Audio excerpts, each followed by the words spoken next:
गांव का एक साधारण किसान रामप्रसाद, जिसने अपने हौसले और मेहनत से खेती को एक लाभदायक व्यवसाय में बदल दिया, आज हजारों किसानों के लिए प्रेरणा बन गया है।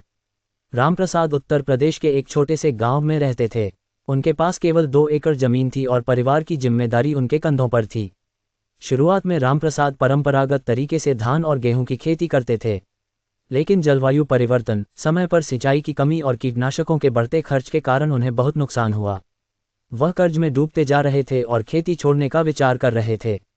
इसी दौरान एक कृषि मेले में उन्होंने जैविक खेती के बारे में जानकारी ली। उन्होंने ठान लिया कि अब वह रासायनिक खेती छोड़कर जैविक खेती करेंगे। गांव वालों ने उनका मजाक उड़ाया, लेकिन रामप्रसाद ने हार नहीं मानी।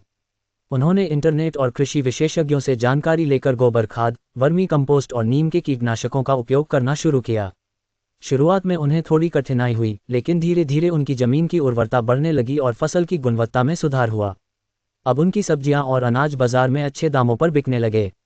उन्होंने अपनी उपज को सीधे स्थानीय मंडियों और शहरों में जैविक उत्पादों के रूप में बेचना शुरू किया। रामप्रसाद ने खुद का एक यूट्यूब चैनल शुरू किया, जिसमें वह जैविक खेती के गुर सिखाते हैं।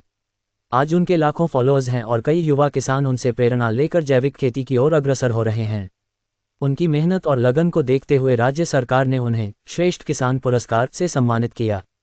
अब रामप्रसाद सिर्फ एक किसान नहीं, बल्कि एक शिक्षक और मार्गदर्शक बन चुके हैं। उनकी सफलता ने ये साबित कर दिया कि अगर इरादा मजबूत हो तो सीमित संसाधनों में भी बड़ी सफलता हासिल की जा सकती है।